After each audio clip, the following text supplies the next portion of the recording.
Welcome back to Division I Rejects. We've got some big news today, and that is the fact that we are going to 2 episodes a week now. One on Wednesday, which will be recapping the games and storylines of the past weekend of football, and then another, as we have been doing on Friday, looking ahead to the coming matchups or the weekend that is about to follow that episode. So I think this is going to help keep our episodes down a little bit. I know we can go on and talk for just about forever.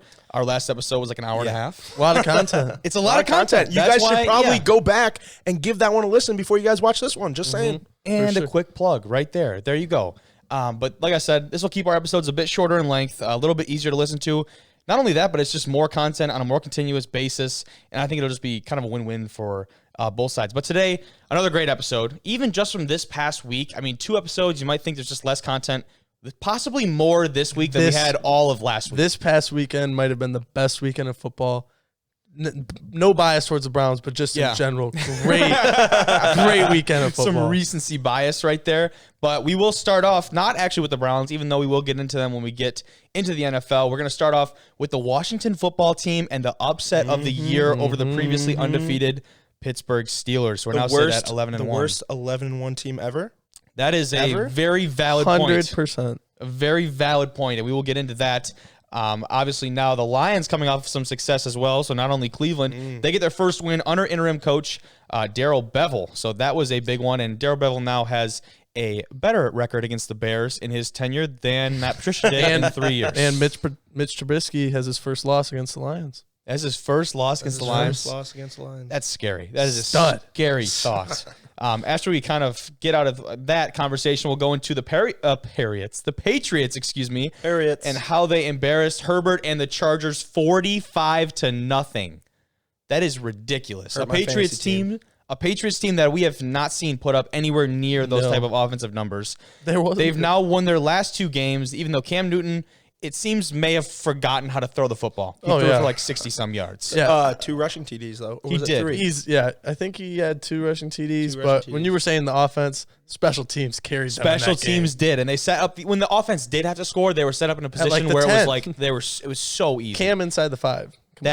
Very true. After we get out of the NFL, going to college football, and college football, I will say, even though it was a great weekend of football, the teams that were supposed to win in college football won this past weekend. They'll have the highly ranked teams, the top 10 teams, except for the Cougars from BYU. And we will talk about how the Chanticleers from Coastal Carolina, cocky Roosters, get a huge win against BYU at home, and now they are going on 10-0 into that Sun Belt Championship against Louisiana, and they're only their 4th season at the FBS level. So it's been like a Cinderella story, and now we get to see like all this content come out of their program, and like the last that 48 hours of like leading up to that, now afterwards, has just had to be like unreal. And they're right by Myrtle Beach too. So imagine after that, dude, the vibes. Imagine after that probably game, unmatched. They probably went to the beach and just we'll leave it at that. We'll leave it at that.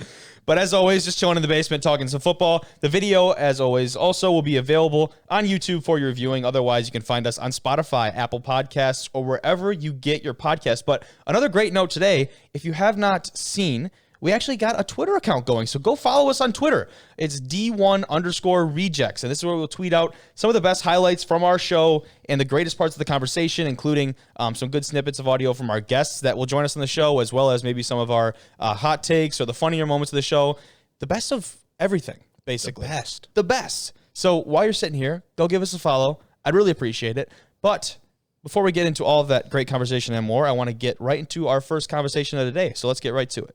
Joining us today on Division I Rejects is a teammate of mine currently at Northern Michigan University, a recent transfer, however, from Western Illinois, playing in the defensive backfield for the Wildcats now, and one of the best overall athletes I've been around since coming up to Marquette. It's Isaiah Morrison. What's going on, man? Nothing much, just cool. I'm just chilling. Not really doing much right now. Just cooling, man. That's been like the word for the last couple of weeks, just being home from break. What have you been up to? Really nothing much. Just going in the field every now and then, obviously working out because I have a in-home gym, so that's pretty convenient for me. But that's pretty much it right now. Since not much to really do in Chicago, since kind of like, lockdown or whatever. But same here. Yeah, I got you. It's pretty much same situation. You're going to the field though. Like, what's the weather like over there? I don't think we could really get out to the field right now. In Chicago, it's around like 30, 40 degrees, 50 degrees every now and then, but All right. Right now it's probably like 40, 50. Not too bad. We don't get back on campus, as I'm sure you know, until around like the second week of January officially for, classes and the next semester at Northern. And Right. I mean, we're hopeful of, probably trying to have some scrimmages of some sort in the spring or some type of competition where we're not just, hitting our own guys. Yeah. But what are you doing right now? So you said you got a home gym and everything. What are you doing to stay in shape and get ready for the next semester? So really just working on my speed. Because obviously that's a big thing to have, like obviously in the defensive backfield or whatever. Yeah. But that's one thing. So I go to the field, like do some agility stuff, run a couple 4 inches of parachute, what I'm saying, stuff like that. Okay. And another thing is to focus on obviously my strength, my legs. So right now I have like a squat rack, what I'm saying. I can bench, I can squat on. Yeah. So just trying to get faster, get stronger. Those are just 2 main things I try to focus on when I go back home because. Obviously, in Marquette, you can't really go to fields outside, snowing all the time.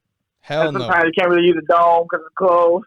Yeah, I'm going to say, we even got the turf. Like, the turf's been rolled up and everything. I think we're supposed to get new turf. Are we supposed to get new turf here pretty soon? Supposedly. I feel like I've been talking about it for like a year and a half, but ever since I committed. Right. Man, but, hey, it is what it is. We'll make the most of it when we get up there, but... every time I open up Twitter, man, you're like filling up my timeline, which is a good thing, by the way. Filling up the timeline, you're either like retweeting or replying to one of your buddies' tweets who are playing college football at like some big time schools, which always surprised me, like the amount of the guys that you're always like, shouting out on Twitter or whatever. But how do you know all these guys? Right. Well, one, being an athlete in Chicago, everybody says like such a big city or whatever, but if you're an athlete in Chicago, you know another athlete in Chicago. I got you. Like I went to a lot of camps out of high school, and obviously I went to the opening, went to Rivals, Sweet, Under Armour. So like I met a lot of guys that end up becoming or end up going to big schools or end up going D1 or whatever. Yeah, I had 2 guys on my high school team that went D1, and I also went to 3 high schools. So yeah, so I know a lot of athletes. So I don't know. I was just blessed to be around a lot of Division I athletes, and then I became one myself, obviously, but.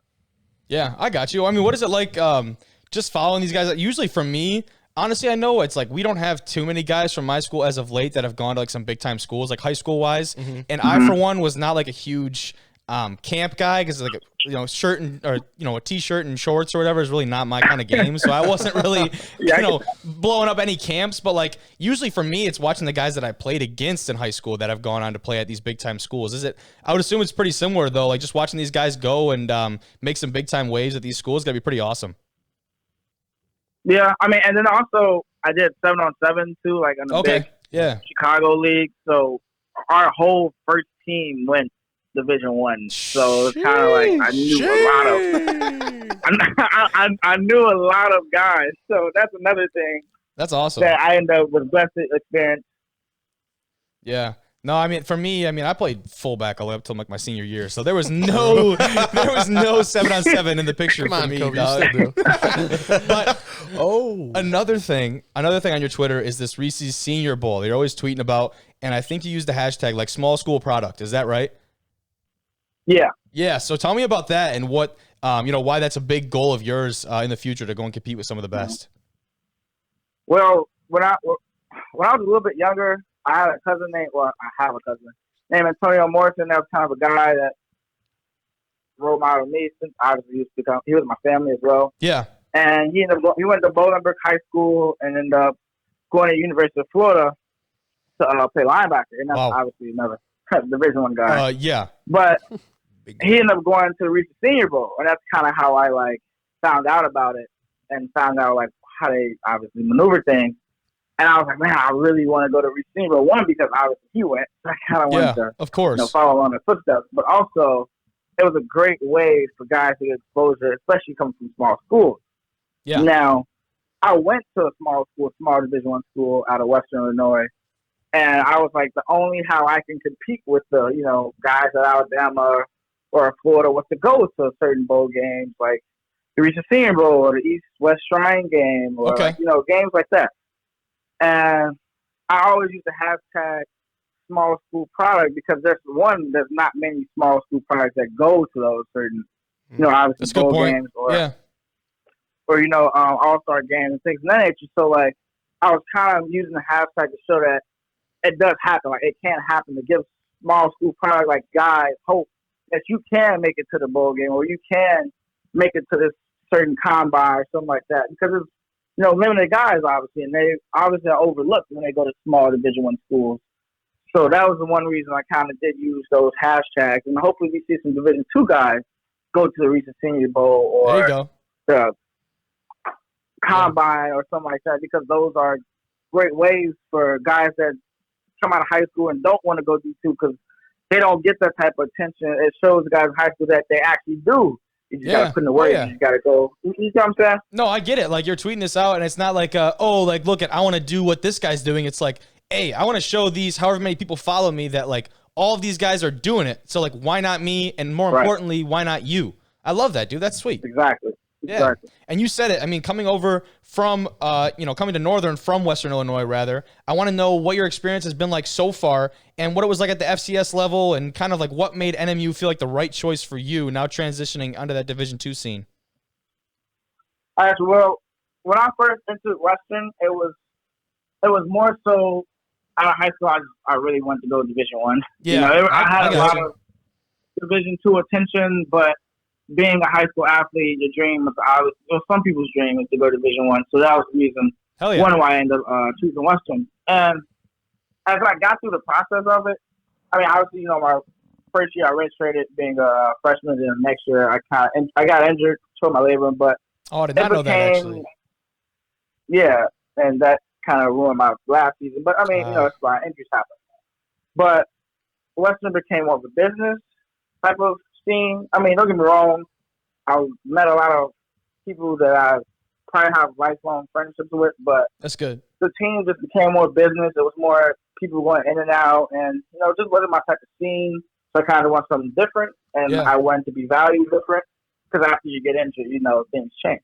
Yeah, no, dude, that's a really good point. I know kid that we played against in high school, Caleb Davison, or not Caleb Smith, excuse me, from Davison. This is safety Isaiah that we played in high school, and the dude went it's pretty similar situation. Although he went to South Dakota State, which is like a smaller Division I school. He only lasted one semester, and I just saw he just entered the transfer portal. So it's like I remember DM'd him the other day, and I was like, hopefully blah blah blah, you find your place. They're just trying to be nice, but I was thinking like that's actually really important, like you said, to find out if you're not in the situation that you want to be in. First of all, to recognize that, and then second of all, to do something about it, right? Like you said, there's probably a lot of great things that will come out of that experience for you, but I mean, for you to recognize that and put yourself in a better position to succeed, hey, go you, man! Like that's what it's all about. What has your experience been like at Northern now that you've made that change and tried to put yourself in a better position? I know it's not been ideal circumstances whatsoever. And we ain't even been able to play any ball, but like, what has it been like so far? I mean, personally, it started off kind of rough because I went to a whole other state that I've never been to. Yeah. It's a school where I don't really know. I knew one person, but I really didn't know anybody at all. So it was kind of a rough transition when I first got there, but then the coaches were great. And then I figured out the people around me were great. So they kind of welcomed me very easily. And the transition became smoother. And obviously the coaches made it become smoother too by helping me do certain things when it comes to school. And in the school, what's nice, like the advisor were really nice to me. It was kind of teaching me how to do this, how to do that. Yeah. And I don't know, it really became a great experience for me, right? I can't complain by any means. I actually really love the school, and I don't think there's a bad part to the school. Awesome, man. So it's been really good to me. Yeah, I mean, it sounds like, shoot, I know I had you in that little recruiting video that got posted today, actually. You got a chance to look at the whole thing yet? Yeah, I actually really did. All right, sweet. And I know you were in that. It sounded like you were giving a little spiel right there, a little recruiting, marketing spiel right there for the people listening. And you know, I got to always sprinkle it in for the recruits. Yeah, you always got to put on for them. But, but, you know, when we were filming that video and you were helping me out, which I appreciate, by the way, you were saying that winning in football is over for you. Eventually, you're looking to get into some type of real estate. And not only that, you said down in the Texas area, I believe. So tell me a little bit about that. Okay. Well, obviously, as you guys know, I love to talk. That was the best thing ever. I really like attention. Go on.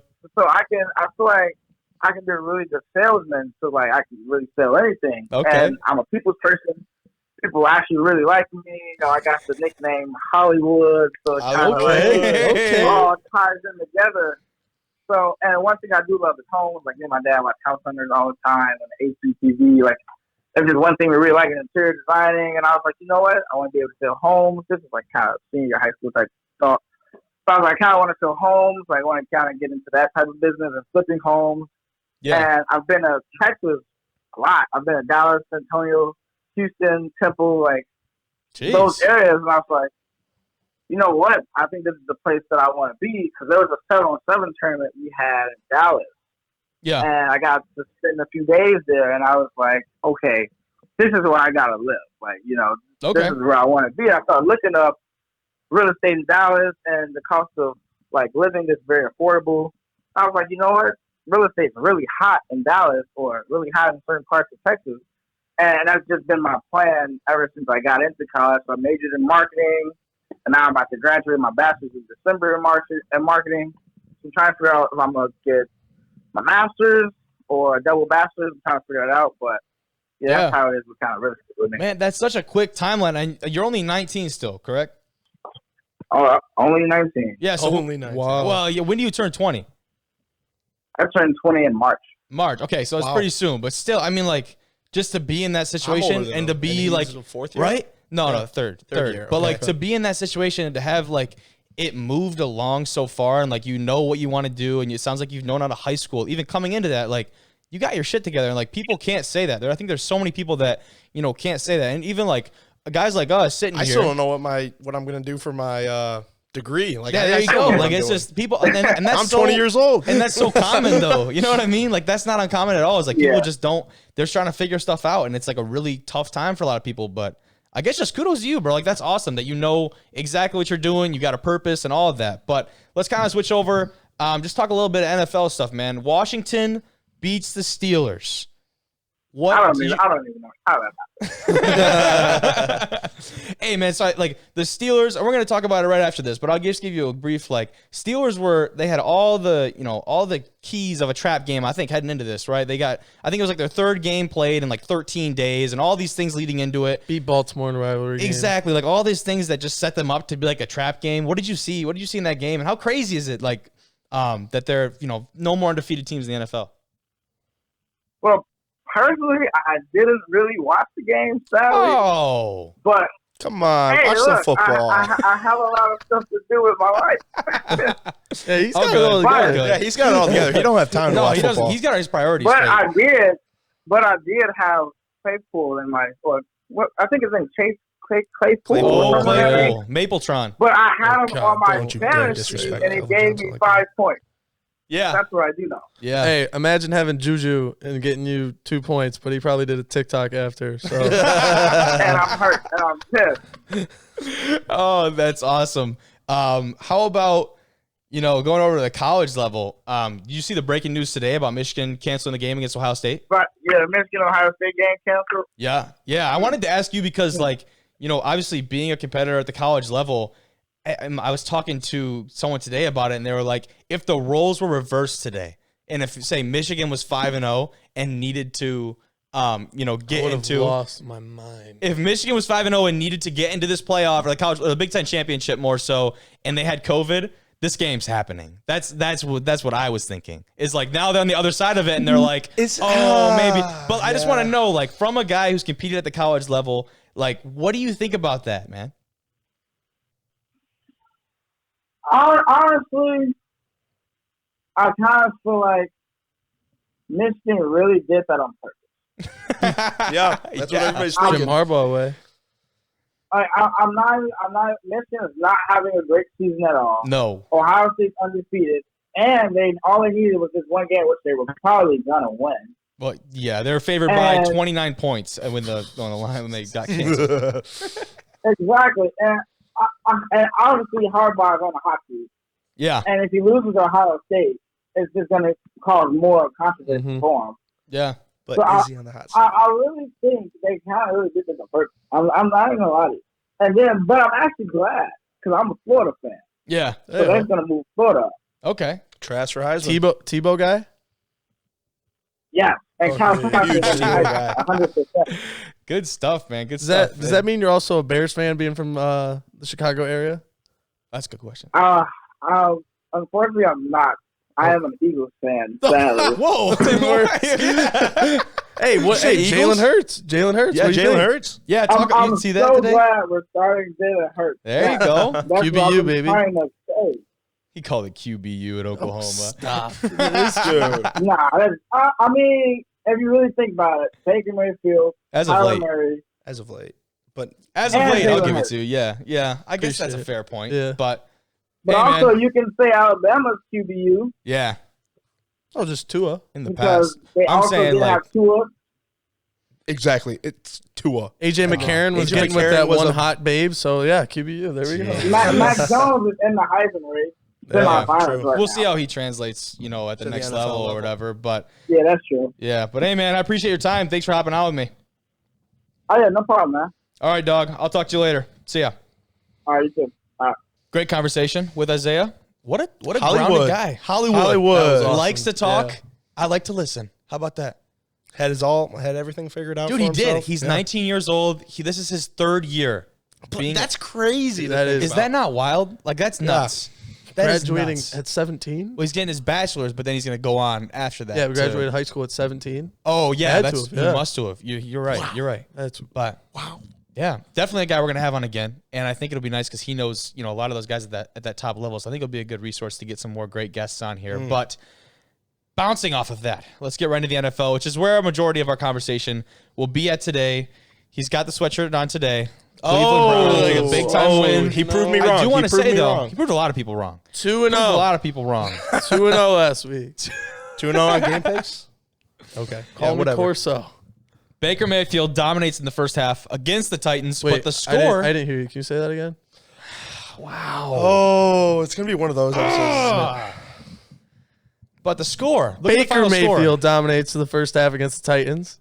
Proceed. The score was 41-35, right? Not as close as it. And it was a very deceiving score because the Browns were up so much at half, and it was to me it was kind of a shocker that Tennessee even came back and clawed their way back into that game as close as much as they did, and they still had that much fight in them.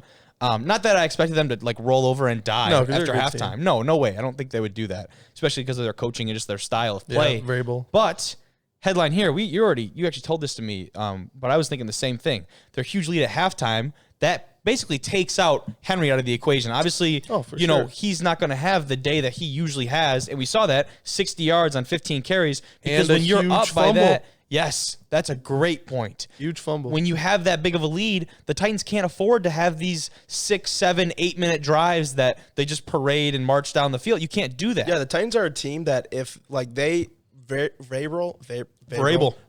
is a coach Vrabel. that he wants to win on a game-winning field goal or a game-winning 7-minute drive to lock it in. They're not a type of team to be like, hey, we got to score 3 touchdowns in 7 minutes. Like, they can't do No. that. They're That's not not what a they're built team for. that is built to come from behind. They need. That's a good point. I don't know why, personally, they chose to kick the ball to the Browns at first. I mean, maybe because they didn't have confidence in Baker or just the run game for the Browns. But, if I'm the Titans, I'm getting the ball every time I can first. I'm scoring. And then I'm letting Derrick Henry go to work. Put the pressure on. Put the pressure on. Because that's what Exactly. you want to do. Because, like you said, Derrick Henry had, 60 yards rushing that game? Yeah, Like, that's Huge 4th and 1 stop. Yep. The Browns made after DPJ drops a touchdown. yes, that which was brutal. opening drive. Opening correct? drive, Yeah. yes. And then They settle for a he- field then he goal fum- there. And then he fumbles the next drive. Yeah. That's huge. That was big because then you Down go down 17-0. and you're expecting a touchdown to lead the game, which would have been huge. They still get a field goal, but then if the Titans would have gone in and responded right there, then it's like, okay, here we go. We're on. yeah, this is the right? game. But then instead, the momentum flips. And then we see it was just basically all Cleveland from then to halftime. Now, Cleveland's offense was a little bit more quiet in the second half, but at They that didn't need point, to be. at that point, doesn't matter. At that point, it's like your defense. You they have to did what rely they at some wanted to point. do in the beginning was run the ball with Chubb. That's very and true. Hunt. That's what they Yeah, wanted to do. and get Set them up out the of play there. action in the second. And we said last week, whoever was going to dominate the run game, not only the run game though, but just the physical play, because that's the Titans' identity is they're going to be like the bullies, right? Like the bruisers type of the NFL. That's what they want to be, right? But I don't want to say they failed, but it wasn't what they wanted this Defensively, weekend. they Yeah, failed. defensively. I feel like Baker sat there And this is this is credit to the Browns offensive line, which has dramatically improved. They drafted a left tackle, signed a right tackle who came from the Titans. So it was obviously an emotional game for Jack Conklin, MSU. There you go. But just for the fact that he was clean, but at the same time, I feel like it was partially because of the Browns offensive line and partially just because the defense they were so sold on the run. Yeah. And Baker, the one pass to DPJ, the corner is literally staring at Baker while he's man-to-man on DPJ. That's awesome. Every analyst was looking at. This was a prove-it game for Baker Mayfield. I feel like this was the game that either they drafted a QB this year to eventually replace him if he didn't win this game. I'm saying that right now, but since they didn't, I think this is everybody's jumping on the Baker Mayfield train right now. Yeah, because in the past it was like that. it was kind of sometimes you see quarterbacks that are just embraced, and then the franchise is all in about building around a quarterback. Which happened to him. And it has started to happen to him. I don't think at the beginning it was as much so as it is as of late. The beginning it was. Last year is when people started to be like, the doubters. Because remember, they get a whole new GM in. Yeah. Andrew Berry comes in for I was say the ownership has changed up. Because his rookie year, he broke he has a rookie touchdown record, which he did. Honestly, I thought Herbert, or I still think he's going to break it, but after last week, who knows? We'll get into that. But the whole just dynamic of the team has changed. You look at the Browns last year, I feel like they were so much with, Fat Freddie. They were so much like, let's get some, let's get everyone in. We're watching the Browns today, like Odell's here, Jarvis here, Baker's here. Big names, but not so much the big time, And this year it was always, Cleveland might be a good team. Stefanski, who if you watch him, obviously is a mask on, but I feel like he's just stone cold the entire time. He just does not say a word. And like staying on the Baker thing, like the biggest criticism of him in the past has always been his ability to be a pocket passer, like a typical NFL type style, style of play, right? Because we know that he's been dominant off of that play action game, especially with the run game that they have. And like you said, when you get the secondary so locked in and focused on what's happening in the backfield, all of a sudden Baker's more than capable of getting on the outside and making plays. They went 5 wide a lot. They did. Like, they were not afraid to pass the ball. That was the most shocking thing for me is that I don't want to say he's changing his play style because his play action is still going to be one of the best attributes of what he does on the field. But his ability and his ableness, his ability, I guess, to show that he is capable of not only that, but just to sit back there when he is well protected, like you mentioned, and distribute the ball to all these big time receivers, even when maybe they're not catching. But also, did they draft him to be the pocket passer type? I feel like because at first, remember, Baker's had 4 head coaches in 3 years. True. So it's also the Browns. That's just the Browns organization. Yeah. Like at first, it was like I feel like was that the Browns organization? I mean, now they're moving. I just feel like Stefanski is gonna just usher them into a new era. Yeah, and so I feel like at first it was definitely like I said last year, Freddie Kitchens. I feel like it was all about the glamour. They wanted to be that team. They wanted to be the team that would porn views on Sunday. Yeah, exactly. And the first year it was Hugh Jackson, and they were 1-31 the 2 years before. Wow. At that point, it was like, Baker, we need you to do everything. He breaks the rookie touchdown record, then gets Odell, which honestly, Baker's better with Odell. If you look at the stats, it's so obvious. Because I heard someone say it today was Skip Bayless. Said today. No, just wait.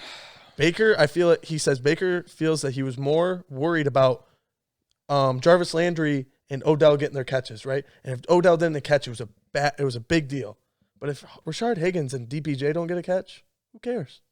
Yeah. So he's not as nervous to. He's not as nervous as not to.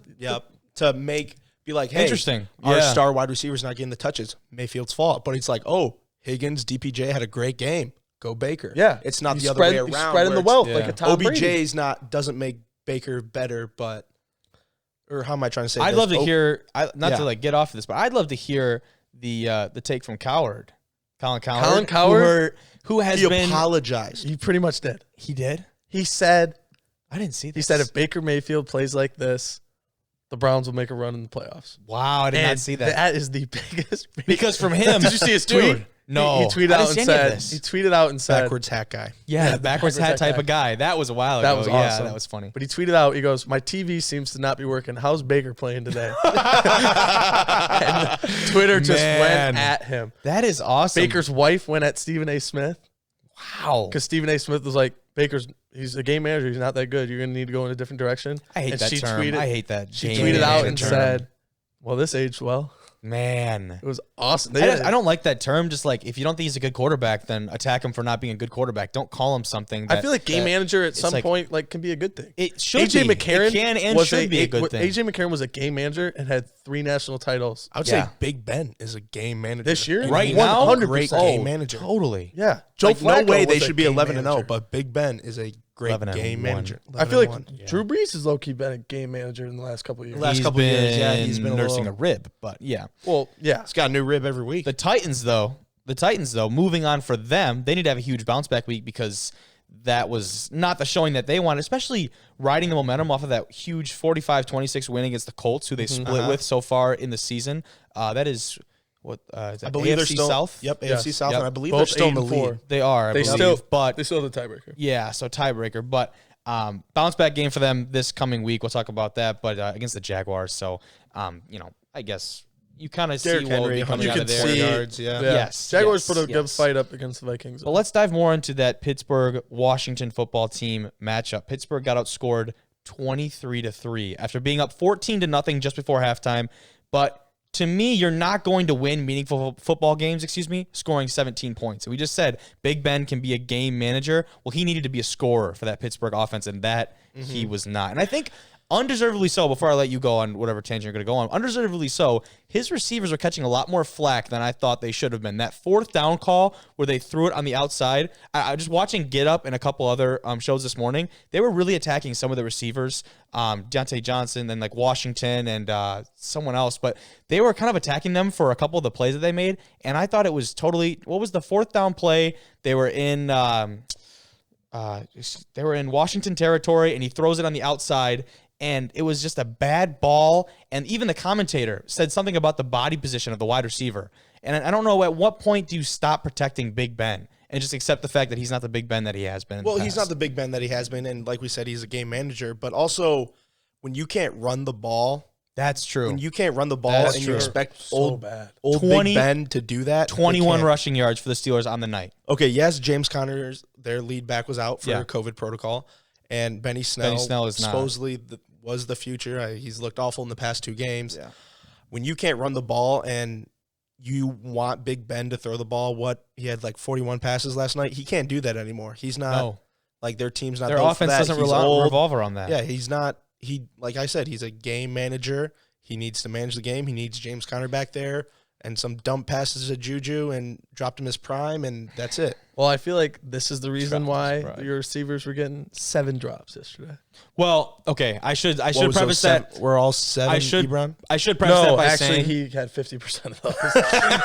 I should say that because I know your face when I said that. They definitely deserved. In certain cases, there were obvious drops. Eric E. dropped. Most drops in the NFL is the Steelers. So in that case, yes. But on certain things, there are aspects of the game that Big Ben just did not have control of. So I get what you're saying there, and I had that written down too. But Washington defense, we need to talk about. The Washington defense was outstanding. But before we get into that, I wanted to say the run game, that does not revolve around their offensive line because Big Ben has had over like 340 consecutive snaps without getting sacked. Their offensive line is the least amount of, and this is the least amount of times he's been sacked in his career. And it's crazy. We talked about Matthew Stafford and how maybe this is the last year for him in Detroit. Imagine what Matthew Stafford would do if he had 340 consecutive snaps. Well, hopefully they got rid of Ebron, so he didn't have to.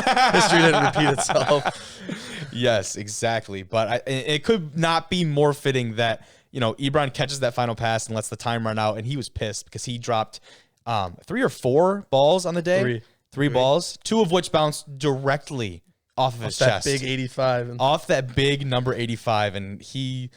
Like you said, I hope dropped him his prime sticks as a nickname, but it's never. But a close second is Eric E. Drop. I think that's pretty good too. So I like dropped him his prime because it was Megatron and the Detroit tie-in. I think, but other than Ebron and the Steelers, I think this has been a long time coming for the Steelers. How they've played against Baltimore, how they played against this could have happened any given week. Trace McSorley, all that. This has been just building on building on building. And I like the Steelers, and I think this may just be a wake-up call, and maybe they make a push, and maybe this is the L they needed to if anything, revamp their offense. This gets them going. Like, it was going to happen eventually. I think it might actually be a good thing to just get out of the way. And then they got it now, unless they were like, imagine being the first seed in the playoffs and they lose to Miami. Let's say Miami. Yeah. Run. Yeah. What I don't really like, not only just because he's on my fantasy team, but just watching the game in general, when I feel like when Antonio Brown was on the team, which I feel like that's just such a big difference. Think about that. 2 years ago or 3 years ago, whatever it was, when AB was streaking down the field and Big Ben was just launching the ball, right? You're like, wow, Triple B, right? With the Bell, Ben, and Brown. You thought it was awesome. Man. And so now, and even when Juju came in, I feel like he was more of a down-the-field receiver.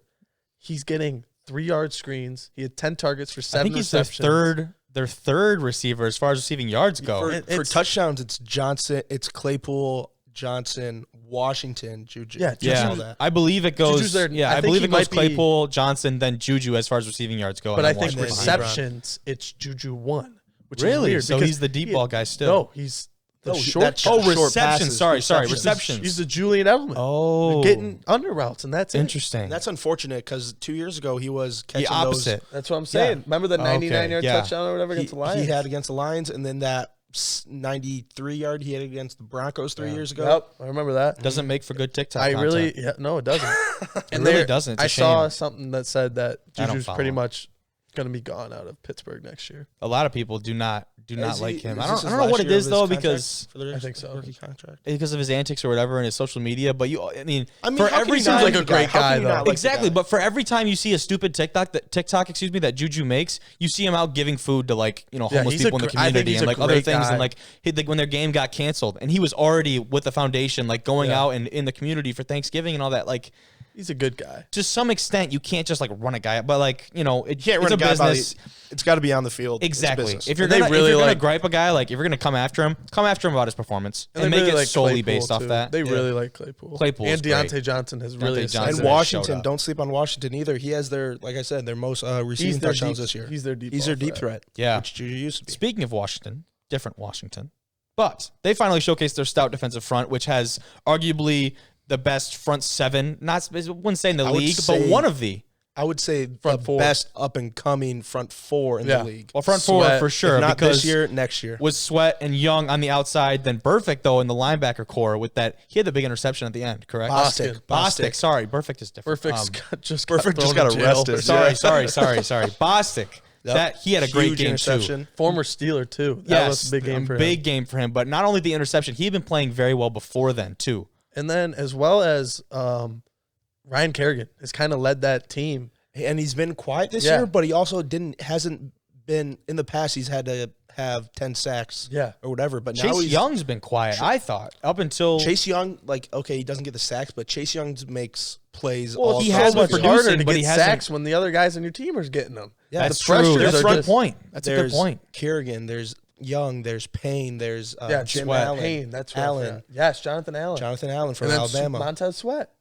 That is, if not this year, next year they are the best. They really constructed a 49ers style defense.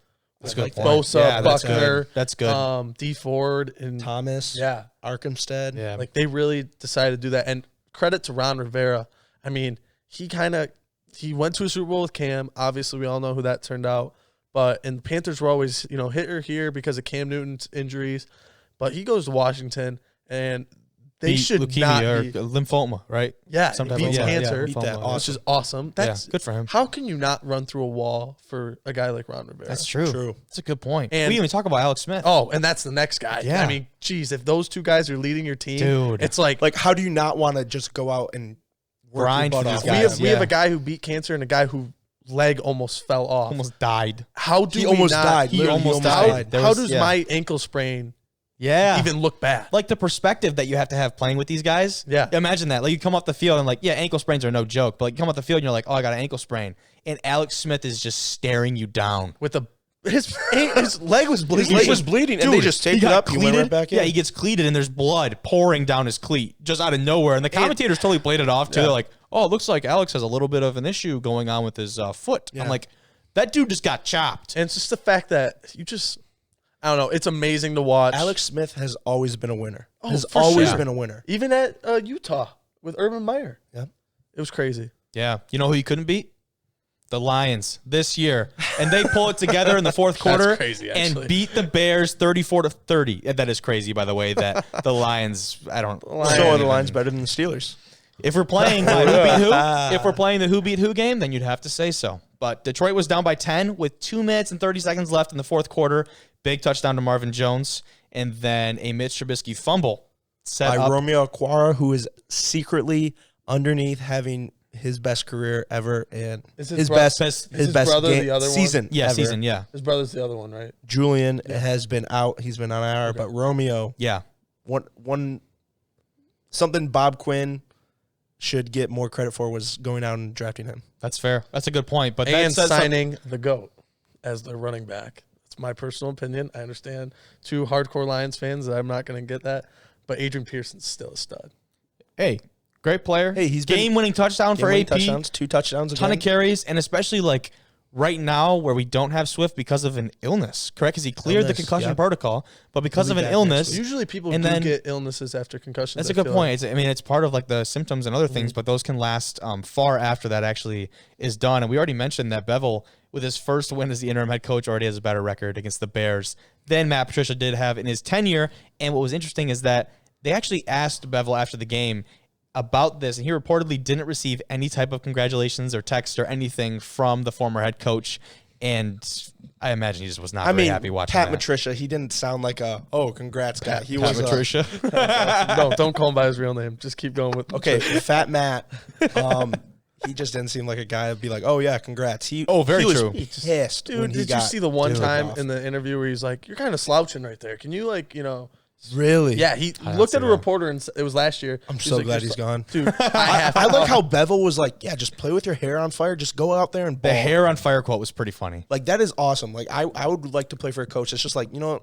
Let's just have fun. It wasn't awesome when we were down by like multiple scores, but hey, now in hindsight, it sounds pretty sweet. Here's the thing though about Bevel: if they hire him as the real coach, no, they won't. Gosh, no. They won't. Thank the Lord. He may stay for OC if that's a good Saleh point. or whoever. Oh my gosh, that's just depending on who they bring in. Yeah, Jim Bob Cooter's a great relationship with Matt Stafford. Yeah, that's actually a really good point because because sometimes like things like this that are just structured. Freddie it's like, Kitchens. Yeah, with like a recency bias like this. Oh, we're coming off a big game where like we put up 34 points. Our offense at times looked really good. Yep. Which at times it did not, but at times it looked very good. And sometimes I think that recency bias is a good word because it's like, you don't want to really go out and risk anything that's like foreign or unknown.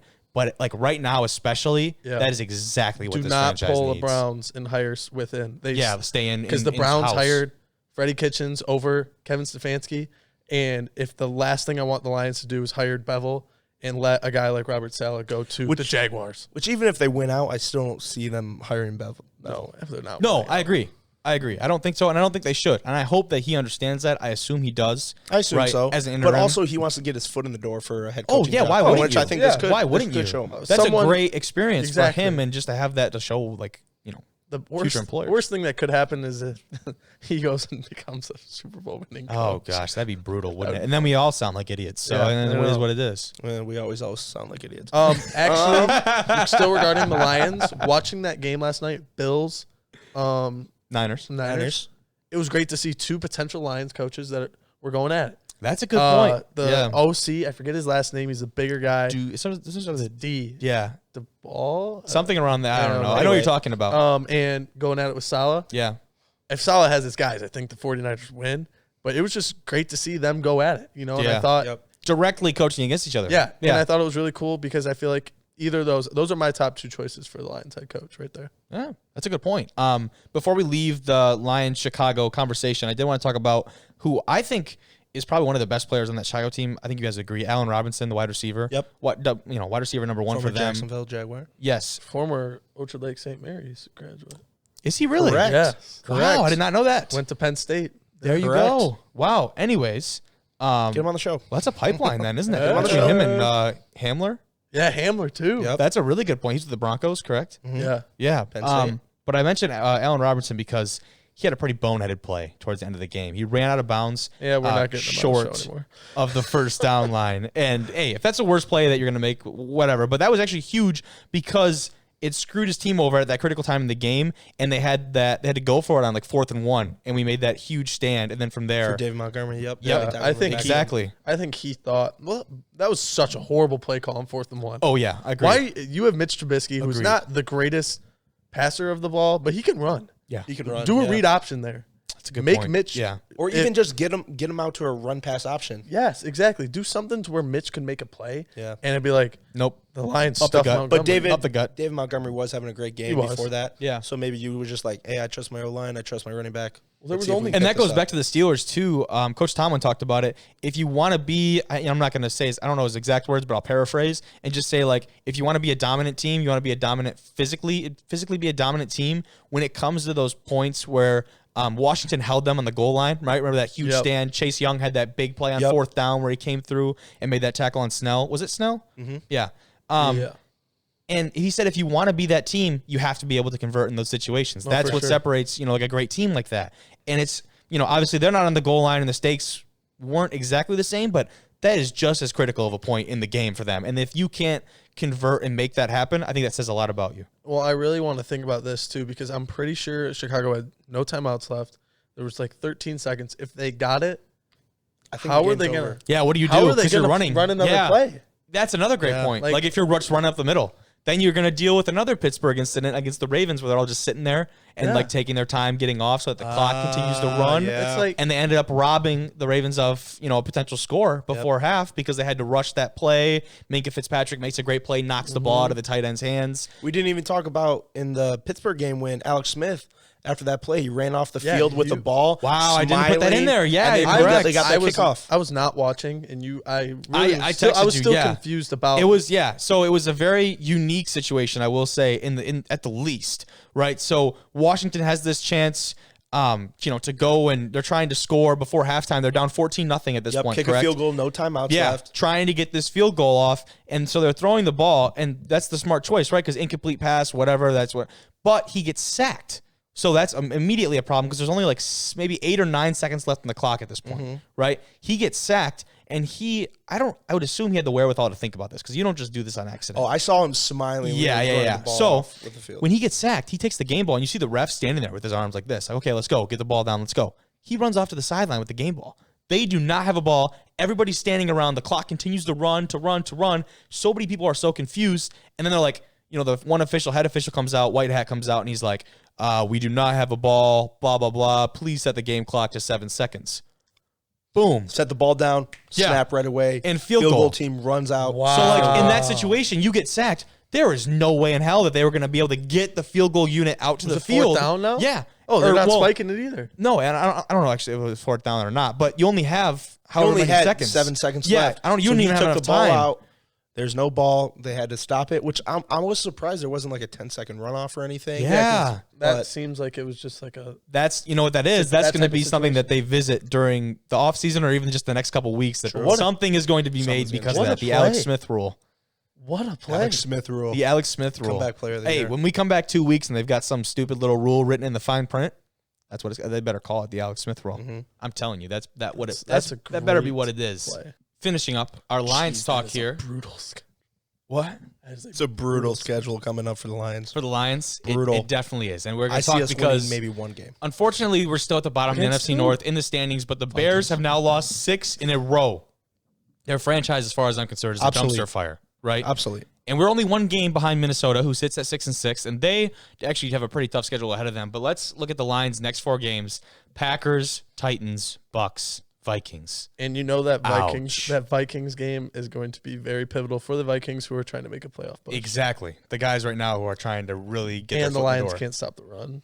No, they cannot. And I can see us sneaking away. I can see us sneaking away with one of those games. I don't know who. Oh, you don't know? When Ronald Jones is the worst running back you're about to face in the next 4 years. And he's also a top 5 in the league in rushing yards. That's a good point. And Leonard Fournette's wow. there. Jeez. Leonard Fournette has a very limited role with the Bucs as far as, as the season is concerned. Against the Lions, he might have a career day. Wow. That's the bounce back for Fournette is against Detroit. Gosh. They're built for that. They are built for that. But moving over, we hinted at it in the introduction, Chargers. They get shut out at home by Cam Newton and the Patriots. New England is riding the ship, as I'm sure many people expected. They weren't going to go and lose all of these series of games in a row because of just the management that they have. They still have so many good key pieces in place, but they just don't have the same level of talent and players they've had in the past. But in the AFC East, it's just not going to happen for Bill Belichick and company, who sit behind the 8-3 Bills. Well, that's the 9-3 Bills now because of that win over the 49ers. Good catch. And the 8-4 Dolphins, who are having quite the year themselves. Who have great quite defense. a game as well with the ejections. Yes. So, New England right now. See that? What? Miami? I didn't see what? The ejections. There was like 3 Oh, fights. yeah. Against Cincinnati. Yeah. I thought you said something else. I was like, Jackson. I was like, who's Jackson? Ejections. No, Cam Newton threw the ball only 12 times. He's back. Threw the ball 12 times for 69 yards and a touchdown. Nice. And ran for 2. Jared Stidham comes in with almost the exact same stats, 61 yards and a touchdown on only 3 throws. Wow. I mean, come on. He's back. I'm not trying to compare. I'm just saying that just shows the difference in their game and like what they. I mean, yeah, and the time in the game that Stidham was in obviously has a big part to play in that. But like we said in the beginning, they were set up in those positions where it was, I don't want to say easy, but they were put in positions where it wasn't. It was advantageous for them to score points. The Patriots offense is built on running the ball. No, someone's gonna do something, but it's gonna be by association. I don't know. I feel like their running back switches who their best running back for the game is. Every game is switched because it was Burkhead, then it was James White, then it was that Harris kid from Alabama, then it was Sony Michel comes back. He's still there. And there's Cam Newton. It's right? Who's the receiver? Jacoby Myers. Name another one besides Julian Edelman. I can't. Jacoby Myers, N'Keal Harry. N'Keal Harry from Arizona State. Bird had that huge game like 2 weeks ago. He had like 150 it's yards. Someone different every week, and that's why I don't see any chance of them being able to sustain that success even with Belichick. Even in a game where they had, but before they have a tough schedule coming up. Oh, they do? They play the Bills and the Dolphins. Yeah. Yeah. Those divisional matchups are going to be tough for them for sure. The AFC East right after Tom Brady gets really good. Yeah, right? And that's funny because that's just kind of part of it is because these teams have kind of been on the come up and they've been quietly young quarterbacks developing. Exactly. But the absence of Tom Brady in that division is definitely helping out both of those teams. I mean, he would have beat the Jets twice. That's for sure.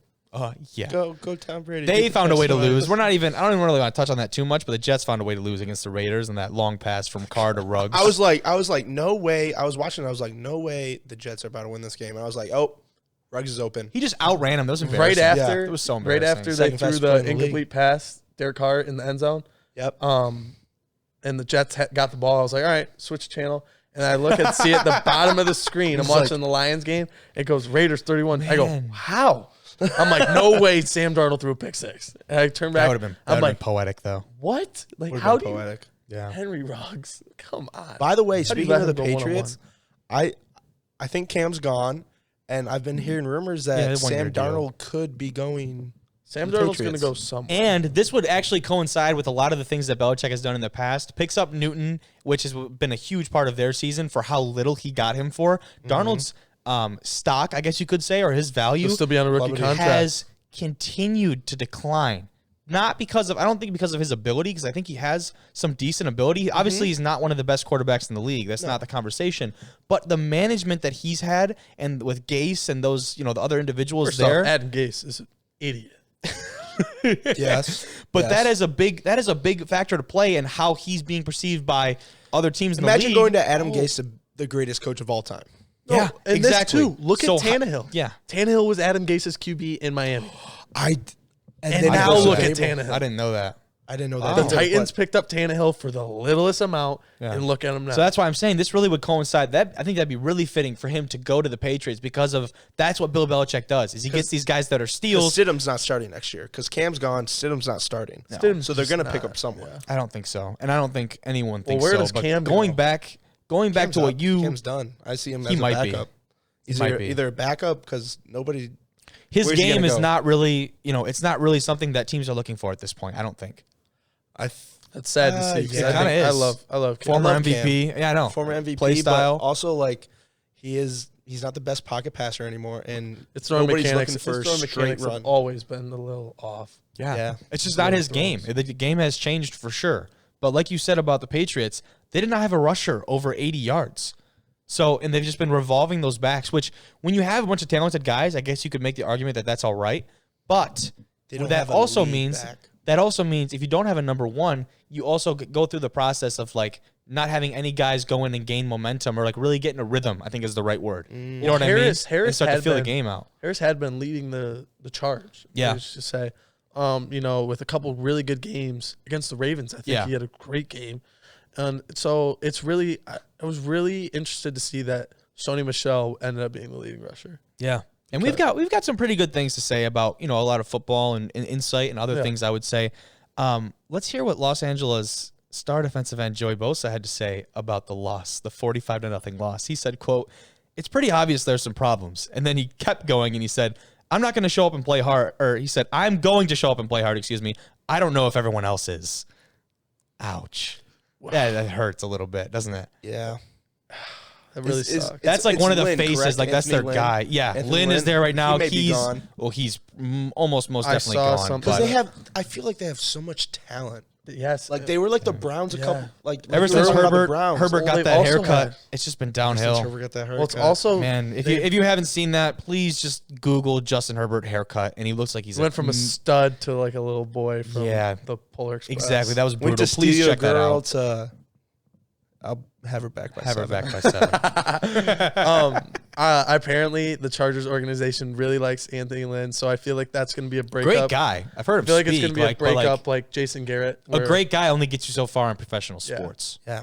And so I feel like that one's going to be tough. And I really hope what happened to Baker with the 4 head coaches does not happen to Justin Herbert Yeah, because he's Wow. a stud. He's a stud. he's great. And if he Arm gets talent. Oregon wasted him he was doing throwing the screens RPO at and 10:30 at stuff. night. Oh my gosh. He was throwing screens at 10:30 at night. What's it called? I mean, Pac-12 from, like- after dark? Yep. Yeah. Ridiculous. I can't. Huge I mean, arm strength. He's gonna be and the definitely IQ. And he's got great the football legs. IQ. He can does. run the ball, Turn it yeah. up. Man, future. is this the Future. Justin Herbert show? He's Might as well It be. may as well be. He's a stud. Justin, if you're listening, Please come on. love you, man. Just get your hair back. I hope he please. breaks a record. I think Yeah, he will. I'd agree. Unless he has another game like that. Yeah, true. Yeah. 4 fantasy points. Thanks, by the way. Possibly the best game. I wouldn't even. After that Redskins or not Red, I can't say that. After the Washington football team beat the Steelers, I don't know if I can say this anymore. Canceled. but You're canceled. The best You game said of the R weekend word. for me was the Coastal Carolina game. Fantastic. Drew and I watched it together. Great stop at the Shout out 1 to yard Josh. line. Shout out to 1 Johnny yard B line. for supplying that. Shout out to Johnny B for supplying the game. You know it. But this game, the dramatic win, By the way, Mullets thanks versus for- Mormons. Thanks for the invite to watch that game, fellas. Ouch. Well, we're up at Northwood, so it's kind of just is what it Thanks for the is. invite. Yeah. Wow, you just brought the mood down a little bit. And This we'll be back game- here after a 5-minute break.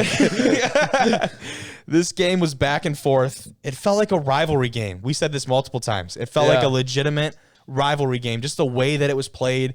And I think it was more so about the fact that like there wasn't anyone who was like, oh, going into this game, obviously BYU is the favorite. Everyone on College Game Day picked BYU, by the way, which was Which that was is the awesome. first clip from the Coastal response That was video. Corso's first loss with the headgear this year. So as Really? much as you say he needs to go, he's been spot on. I don't care about his picks. His picks are going to be good. Corso has been slipping, and I think he's to the age where he almost does not Can you deserve not? to be. How do you do College Game Day without Corso? Yeah, You will. They're starting to phase him out. They have him less No, and less. they're If you adding- notice, they're adding every more. week- He's not there anymore, isn't he? In They're Florida? adding more Yeah. of David Pollock, Yeah, who I and think if- is a really good. they're phasing him out for sure. But the only thing that Coastal Carolina is phasing out is the haters.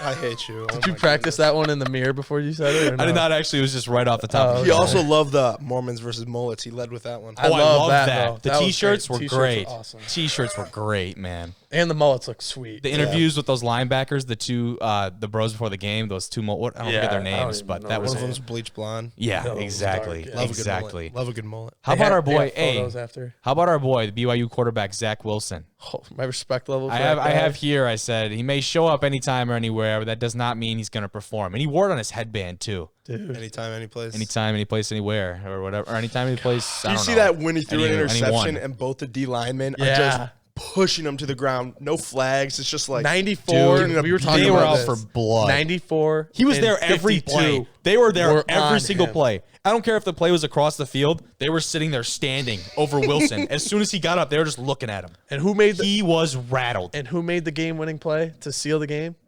94. Yeah, the Straight pullback up. from the Yep. Yeah, that was an Oh outstanding no, that was 13. play. Actually. Was it? 94 was in Wilson's face.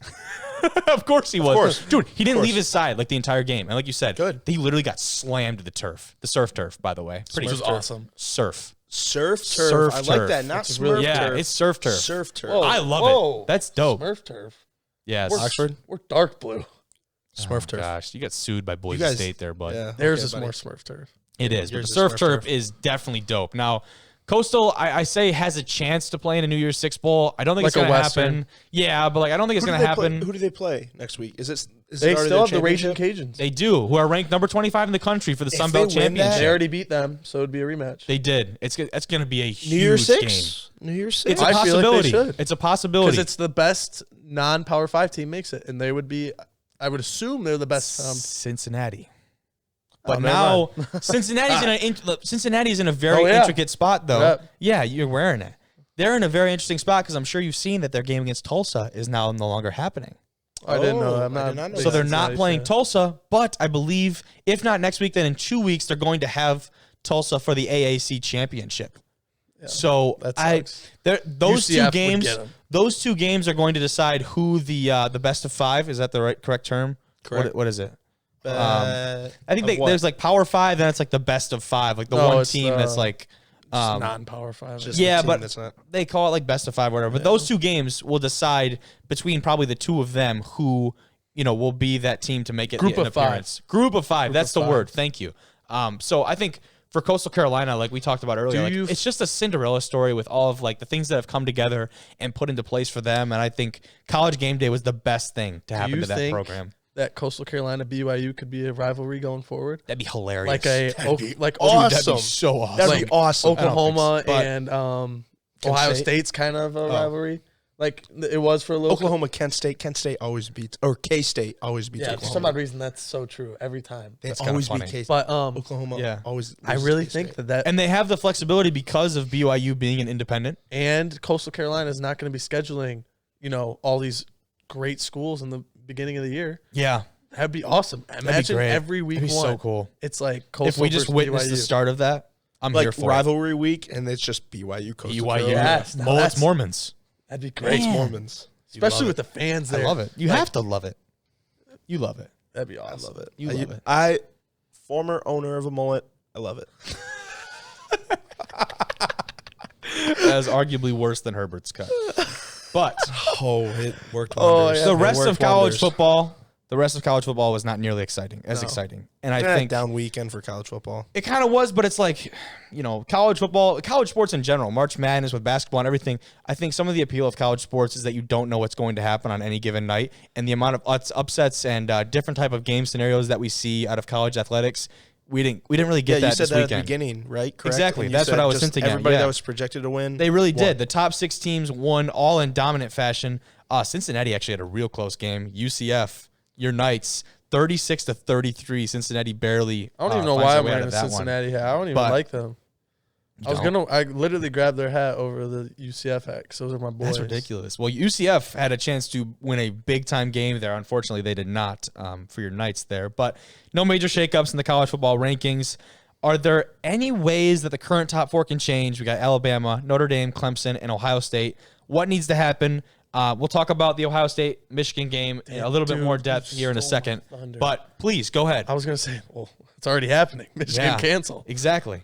So Like, how it does opens that, the what door. happens? It opens the door for Cincinnati. Yeah? really you think does. so? Opens the door for Texas A&M. I was going to say Texas And A&M Florida- and and Florida Florida. are right there too. Florida controls their own destiny Because they're going to have Alabama in the Alabama, SEC yeah. championship. Florida wins out. Yeah. There you go.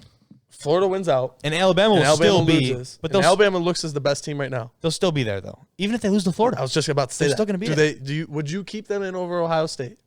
if they lose Cincinnati. to Florida, in a close If they one, lose to yeah. Florida, Oh yeah, yeah, I would say Alabama and Florida make it. And you know what would happen? I feel like I said this last week. People would be like, "We need 8 teams. We need 8 teams." Oh, the call for that is going to be louder than ever. Yeah, I think Yeah. the call for that gets bigger and bigger every year. yeah. Yeah, Which honestly, I'm with it. it makes me feel like college basketball is more fun to watch postseason wise than college football. Because if it's the same 100%. 4 That's a good teams, point. I would it's say the same 100%. 4 teams. Well, not even. Yeah, I March agree. Madness is As of the late. best sporting. As a not even a big basketball guy, March Madness is the best Yeah. thing to watch on TV. And I during- just Wow. feel like it gets Bold. more and more and more. other than like the Super Bowl. Or I like Yeah, the the Masters. Hey, golf's actually really love fun. golf. I love golf. I do enjoy I don't watching know. Augusta. I'm not gonna lie. When Tiger came back, was winning the Masters. Tiger. Man, that we're a was golf awesome. Show. We should have A tradition unlike any other. Going over back to that Big Ten and the conversation that we were just having there. Obviously, the game's been officially canceled, and this leaves Ohio State with under the 6-game requirement to compete in the Big Ten championship. But what is interesting, there was a clause in the Big Ten earlier on, somewhere in the fine print, where they talked about how if 2 teams are unable to compete due to the other team having a large case of COVID, or large amount of COVID cases rather, then they and another team who are in the same situation can actually schedule a game with each other. Only in-house, though. Only in the Big Ten. So I think... What? Yes. Yeah, because at the beginning, remember they were like, we're only going to play Big Ten teams. So this, I guess, this was their one, fail-safe, I guess is the right word, to make sure that nothing like this happened. Go back and edit that just for this week. Right. Ohio But State A&M. I want to say Purdue is the other team that people were talking about that could potentially be in this situation. So I'm not sure if we're going to see Would that. have Nebraska. COVID, or would they? No. They're Nebraska was the team they're going to end up playing. Either way, there are They already opportunities. beat them, too. Yeah, they thumped them. But there are opportunities here for Ohio State, given that they do not have a game scheduled for next week. So not even talking about turning around and making this happen this week right away. You've got a week and a half to plan this. We saw BYU and Coastal make it happen 2 in days. half the amount of time, Yeah. less than that. Exactly. I So really hope. there's no excuse. If you're Ohio State, which obviously you want to be in that playoff, and you need that game in the Big Ten championship to You're solidify doing your spot. everything to find a I game. really hope Easily. they do. Just because, I feel like you guys would feel the same way. Just as a football player standpoint, if we know we're the best team in our conference, Yeah, and not we're getting that able- chance to show it. Oh, and it's not even close. Let's be real. Yeah, I agree. Ohio State's so good, and we're not able to play just because. Not Indiana even should have beat 'em. Not even Word. Not even because it's our rival that canceled, but any team that cancels, you're like, wow, now we can't. It just compete. makes it worse that it Yeah, was. it just makes it worse. Yep, That's yep, Michigan.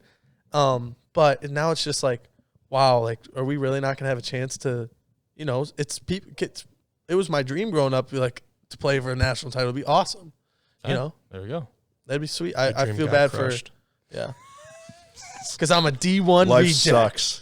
D1 rejects. So Here. breaking news: ESPN just dropped the latest college football playoff. Alabama, Notre It's Dame, 7 o'clock, yeah. Clemson, Ohio State, Wow, and then top 4. Texas A&M and Florida at 6. So Did you nothing know they changed. didn't change? Nothing changed. I'm sure Cincinnati's 7, so that means that didn't change either. Are they still at 7? I'm gonna pull it up right now. Iowa Go State, ahead. Oklahoma's But- gonna be a great game. I will say, it was kind of like there's speculation going on. And I doubt this will happen. But another team that does not have a game scheduled next weekend is number 5 ranked Texas A&M. I mean, There's no way it would happen, with but that- just that'd be. I mean, Be what epic. better way? What Yeah. better way? Excuse me, to prove that you're better than that team than just go out and play them. Yeah, Oh, that's not a resume builder. That is a full on. That is a true. huge. Iowa game. State is sitting at 7. Cincinnati is Really? at 8. Ouch. Georgia, Miami, Oklahoma, Indiana, Coastal. Coastal's at 13. 13. Where's BYU? They gotta be like They not 18. okay. Okay. So they like flip. Well, they it's switched. Iowa State's BYU and switched. Coastal Yep. switched. Iowa State's not going to matter because Oklahoma's going to beat them in the Big 12 I championship. was gonna say they're going to the Big 12 championship, Yeah. so we'll see about that. and Oklahoma's won 5 straight. They'll win 6 straight this year. Oh, a bold take here. Where's your Oklahoma gear? Forgot that at home too. It's in the Yeah. Christmas list. Okay. Well, we're gonna finish today's episode off with something that we want to do, a reoccurring type of segment, which is you called it the Tuesday Eye Catchers. Yes. Yeah. We Tell got me about to it. Tell me come about up it. with a better we name could than use that. a better name. Yeah, we'll get it. Something. Hey, drop it in the comment section below, guys. Just But tell me about it. like I feel like there's always those guys, those hidden gems that have great games, like that Buffalo running back, right? Okay. We kind of did him last week, Yeah. where he was just had a great game, and nobody's really talking about him on a big standpoint. He's Patterson. he's no Alabama, he's no Patrick Mahomes when it comes to like having great games. Hardly. But are those teams that they're not getting talked about, and they deserve a little recognition. Yeah. Well, why don't you start us off then? I think it's fitting for you to start us off. Well, I'm going to go with the USC Trojans. The Pac-12 is kind of a joke lately. Kinda. Especially with Oregon. Especially with that, I think they kind of got screwed over because of how late they started their Yeah. season. They were the last Power 5 conference to re-enter the picture, so I'll let you go ahead with that. And so the Trojans, who Clay Helton, the head coach, is entering on the hot seat. I'm pretty sure Urban Meyer was rumored for that job. Pretty sure Lane Kiffin was even rumored for that job going into the year. But he's come out on fire. And the team is, I'm pretty sure, 4-0? Yeah, I think you're right there. 4-0. Yeah. And they dominated on Sunday. They dominated the Washington State Cougars, which I mean, they're going to be in a fall down after. Not a good weekend for the Cougars.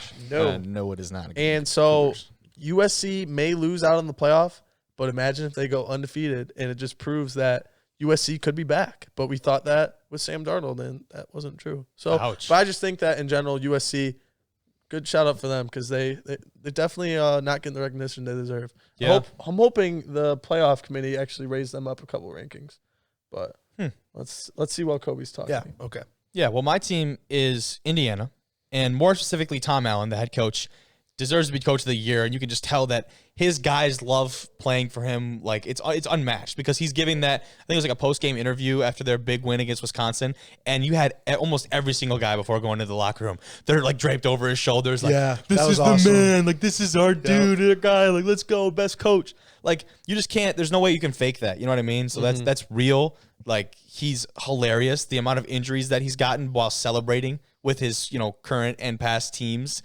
Chipped a tooth. He's got a freaking concussion. Like, what? Dude goes crazy. Like, he goes crazy. Dude to turn the hat backwards at practice and probably backwards hat kind of guy. He's a backwards hat kind of guy. When he needs to be, he can. And this team has totally reflected that personality and that toughness because of that huge win. I don't know if I'd say we counted them out, but they were definitely up. It was an uphill battle for them. An afterthought. Exactly. After Penix went down. Because of that quarterback, Penix Jr. going down, going up against Wisconsin, Wisconsin, on the other hand, has choked in some big-time games, especially in the Big Ten, Northwestern, and now Indiana. Well, when you beat Michigan, that's a huge resume builder. So they might have came off that. But Indiana adapted their game, and even though their offense was, I would say, pretty lackluster this weekend, they led in almost zero offensive statistical categories, which is kind of to be expected when your starting quarterback goes down. They still get the job done, and they generated some turnovers at key points in the game, which is why that's my team, and that's my guy, Tom Allen. That's a guy I would love to play for. So USC is 15. Okay, so they are going up. Okay. So if they continue to win, potentially Pac-12 championship, could see them finishing around 7 or 8. The timeline is closing here for them. Yeah, for sure. They need a big wins. As it is for all teams, but Hunter finished. So my guy, a college quarterback, Logan Thomas at Virginia Tech. So he was a college quarterback. Hokies? The Hokies. Yeah. Hokies. Yeah. Went crazy yesterday. 9 catches, 9 targets. We should say what position he plays in the NFL now. Oh, he plays tight end, by the way. Hey, just so you guys all know, he plays tight end. There you go. Thank you. College quarterback. Did I say that? Yeah, you did. Hokies. Okay. Hokies. Hokies. Okay, anyway, 9 catches, 9 targets, 98 receiving yards, and a touchdown in the upset win over Steelers. I'm getting lost over here, man. Anyway, he's Logan thinking Thomas about what a Hokie is. He's like, oh, no. I don't know what a Hokie is, bro. Like a Hoagie? Like, yeah, anyway, Chris Spielman was talking about him last night, and he was saying, hey, not everybody really knew this guy. The Lions picked him up like 3 years ago, signed him as a practice squad quarterback. Oh, yeah. Here we go, Lions. Just another Lions reject. Just another Lions reject. That's pretty much. Podcast. Lions reject. Jesus. That could be a whole different one, to be honest. We'd have enough content. Too much content. Too much. Anyway, they changed him to a tight end. He was solid for them. Lions wanted to re-sign him, signed with the football team, and had his career best game yesterday, and has really made himself a serious target for Alex Smith coming down this. Not a guy that you would expect to play college quarterback. The way he plays, he had some grown man plays. Looks big. He's a blocking. He can block. Massive. He can catch. He's an inline tight end that also has the prowess and ability to go out and catch a lot of really good. And you guys got to remember that name, Logan Thomas. When was he at Virginia Tech? It's up here. What? When was he at Virginia Tech? I want to say in the the 14s. Was he the quarterback when Michigan played them in the Sugar Bowl? I think so. Yeah, he was even good then. Yeah, he was a solid. He was a solid. Chris Spielman said you might have not known the college quarterback, but Logan Thomas, but you know the NFL tight end. That's awesome. Logan Thomas. Great quote. Good for him, dude. Love Chris Spielman. Lions GM. That's what. Yeah, that's like everyone's calling for it, man. But it's like it almost seems too obvious now. Like for between Spielman and Saleh, like. The Lions are going to mess it up somehow. Direction. It seems like it's too obvious. Going to re-sign Patricia. But the thing about Caldwell, the thing about Saleh is that like there's been reports that he would like literally walk to Detroit for the job. Spielman, I don't think has that same level of interest in coming back to be the GM, but I'm assuming he loves announcing. I think exactly, but like I'm assuming somewhere in there. Well. I don't know. It seems Jim like Manzo right now doesn't call it, then I'm not listening. It seems like right now that's the obvious choice for Detroit. which also makes me feel like that'd be the last thing that they'd do. But, yeah, alas. It's up to you, Sheila. It is up to you, Sheila Ford Hamp. Shout out Sheila. No, don't shout out Sheila. Hey, she fired Fat Matt. Fat Matt. Shout out Sheila. Pat Matrissa. Oh, Sheila. Well, anyways, that's all we got for this episode of Division I Rejects. Once again, if you made it to the end of the episode, Hunter. If you made it to the end of the episode, congratulations to you. Go pour yourself a nice warm cup of cocoa. Enjoy. Because you did something good tonight. You did something good tonight. You made it to the end of the episode. Follow us on Twitter. Kobe, take it away. D1_rejects on Twitter, YouTube, Spotify, anywhere you listen to podcasts, you're going to find us. It's probably annoying listening to us this long, but hey, have a great night. And I would say watch a great weekend of football, but we'll be back on Friday. Fantastic. Oh, top 10 play, Kobe. Oh, good. Yeah, we got to cut that. Wow. See ya.